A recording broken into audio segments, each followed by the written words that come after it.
Gracia y paz para todos. El tercer caballo de Apocalipsis es el caballo del hambre.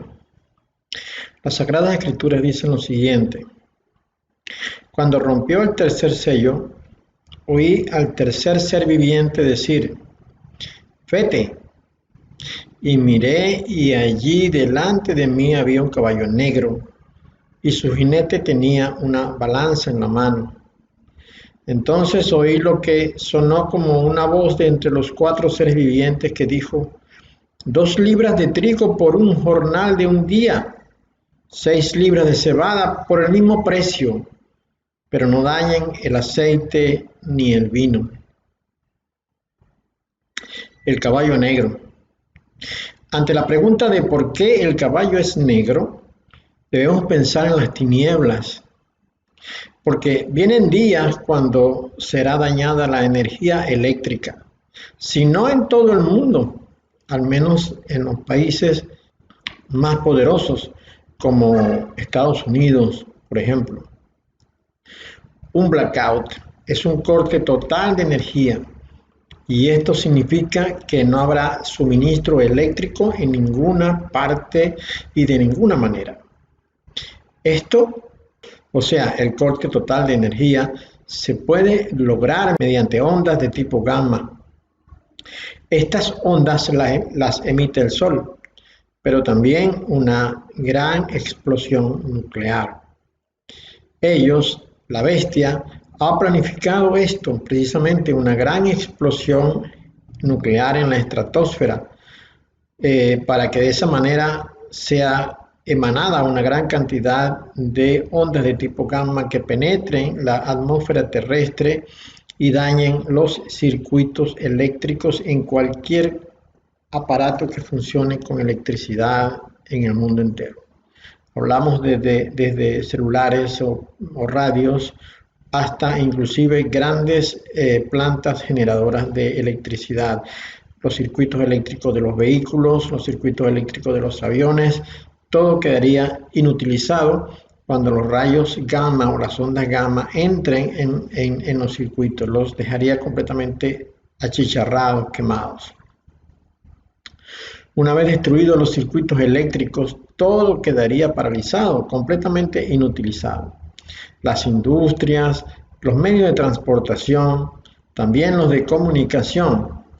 Toda edificación, bien sea una vivienda personal o una empresa del Estado o un edificio donde se presten servicios de medicina o de auxilio a la población, todo quedaría completamente paralizado.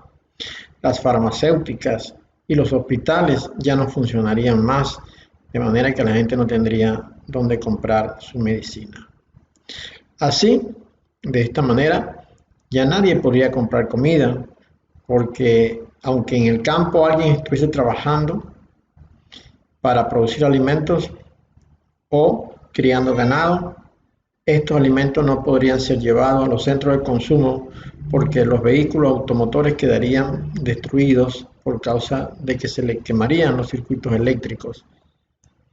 Igualmente, no funcionarían los mercados porque no habría electricidad para funcionar, ni tampoco los lugares de acopio de comida estarían funcionando. Todo entraría prácticamente en una anulación completa de su funcionamiento si esto quedase destruido. Aunque los grandes países, los productores de alimentos, estuviesen trabajando para ello, no habría barcos ni habría vuelos en aviones que transportaran estos alimentos hacia los países que los consumen. De manera entonces que, aunque quedarían satisfechos los países productores, pero los consumidores no tendrían cómo alimentarse. Y aún dentro de los países productores, el consumo sería difícil por aquello que hemos dicho de que los medios de transportación, los ferrocarriles, por ejemplo, o los grandes camiones, no podrían funcionar porque sus circuitos eléctricos estarían dañados. Este es precisamente el escenario que muestra Apocalipsis 6:4, lo negro. El caballo negro es por la oscuridad total, es porque en las noches en las noches. No habría ninguna forma de iluminar los centros poblados, ninguna manera, porque aunque las plantas que funcionan con combustible pudiesen accionar, lo cual sería difícil dado que también tienen circuitos eléctricos, la electricidad producida por las plantas no podrían entrar a las edificaciones porque los circuitos eléctricos estarían dañados, los cables estarían quemados, pues no podría circular la electricidad. Por eso las noches serían de una oscuridad absoluta, total, pudiendo ser probablemente alumbrado si se tuviese alguna manera de generar una tea, una vela o un cirio, algo que pudiera prenderse, ¿no? Sin embargo, creemos que dada la situación de caos que generaría esto, los centros comerciales, los lugares de mercado o de automercado ya no quedarían saqueados, pues serían saqueados por la gente y no habría ya posibilidades de que pudiesen adquirir de una manera normal, rutinaria de cada día, el servicio de vela para poder abastecerse. De manera que aquellos que tuvieran algo de combustible pudiesen generar alguna forma de iluminación. El profeta Joel nos dio testimonio de esto. Y en el capítulo 1 de su libro podemos leer lo siguiente. El campo está asolado, se enlutó la tierra porque el trigo fue destruido, se secó el mosto, se perdió el aceite. Confundíos labradores, gemid viñeros por el trigo y la cebada, porque se perdió la mies del campo. La vid está seca y pereció la higuera. El ganado también, la palmera y el manzano. Todos los árboles del campo se secaron, por lo cual se extinguió el gozo de los hijos de los hombres. No fue arrebatado el alimento de delante de nuestros ojos, la alegría y el placer de la casa de nuestro Dios. El grano se pudrió debajo de los terrones, los graneros fueron asolados, los alfolíes destruidos, porque se secó el trigo. Lo que nos muestra Joel acá es que durante este momento, como ya no habrá transportación para los alimentos, estos quedarán almacenados en los sitios donde fueron producidos y de allí no podrán ser sacados para ser distribuidos globalmente.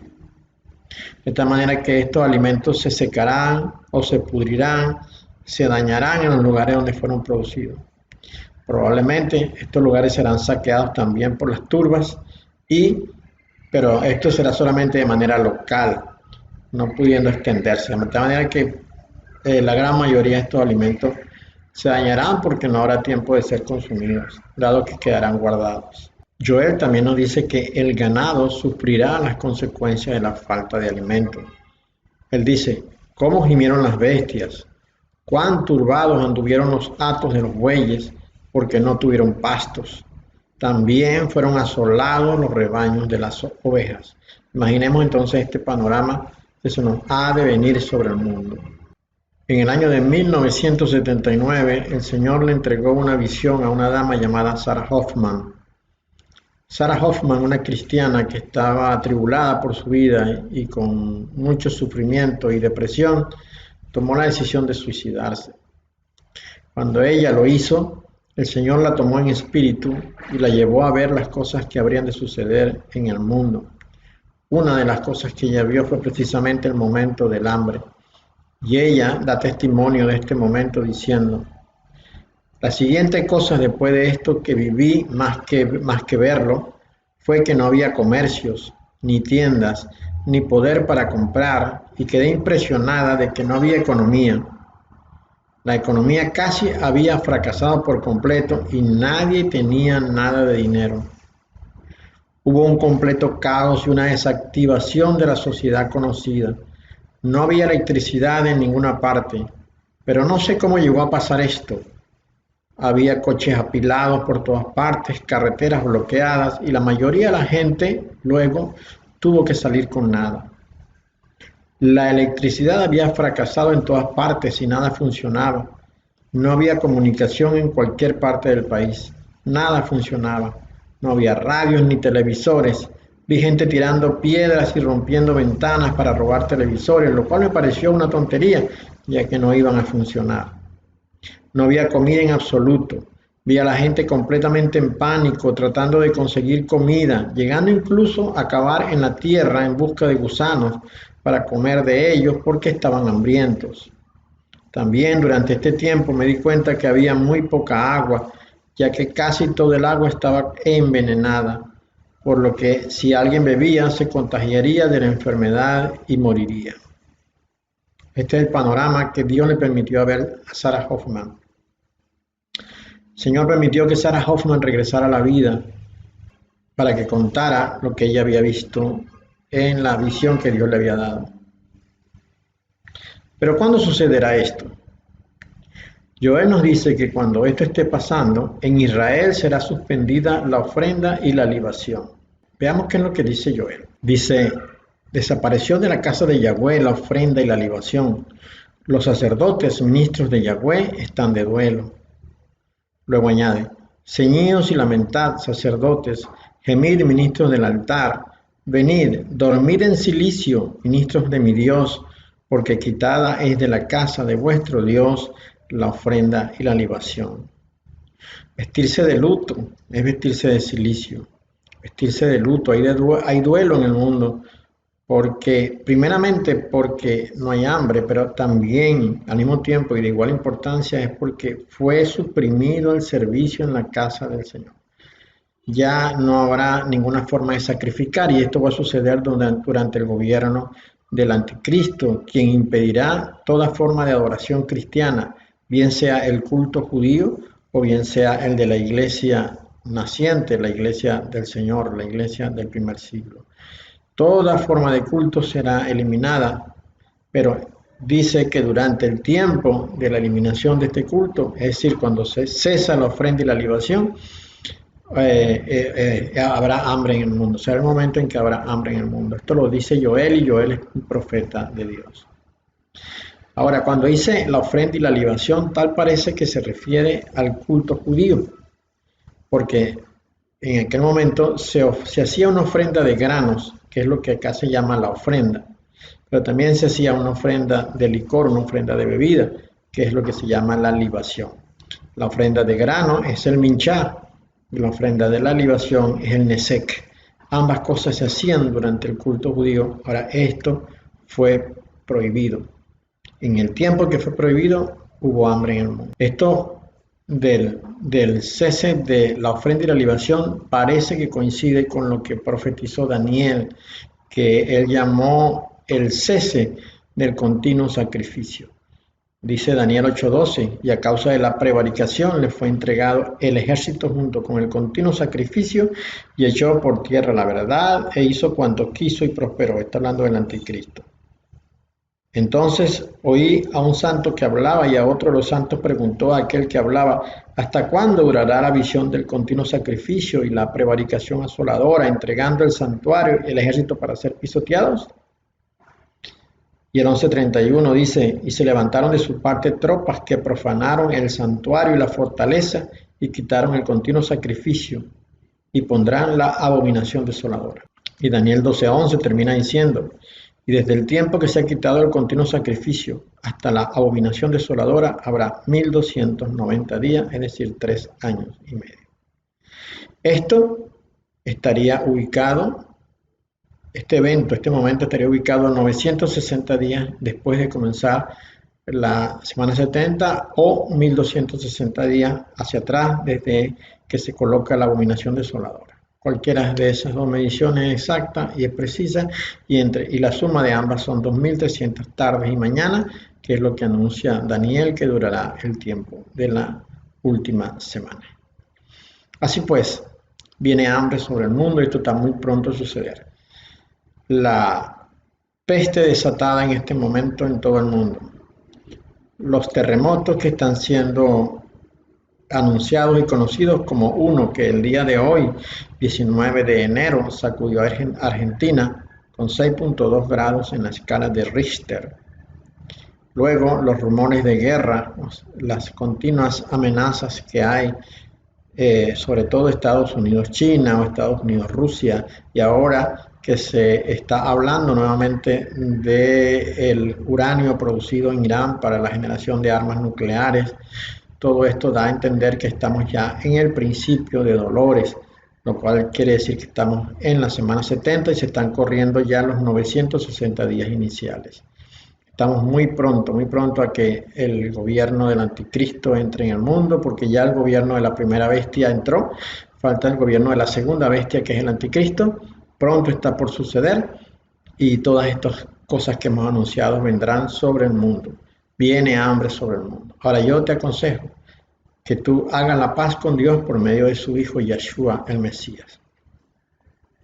Si tú haces la paz con Dios, aunque estas cosas sucedan en el mundo, y aunque tú estés en el tiempo del hambre aquí en la tierra, porque tú estarás guardado en el puño de Dios. Recuerda cómo Dios suministró milagrosamente comida a Israel durante 40 años. No fueron 40 días ni 40 horas, fueron 40 años. Dios les daba a comer maná en la mañana y codornices en la tarde. Dios guardaba a Israel en su caminata, cubriéndolos con una nube para que el sol no le afectara. Dios mantenía una antorcha encendida en las noches para que estuvieran alumbrados. Así que durante la oscuridad, durante el hambre, Dios estará con nosotros, con sus hijos, como lo estuvo con Israel al comienzo. Haz la paz con el Señor por medio de su Hijo Yeshua, a quien Él constituyó como propiciación por nuestros pecados. Él es el propiciatorio y además él es quien pagó la deuda. Es el tiempo, es el momento. Dios te bendiga.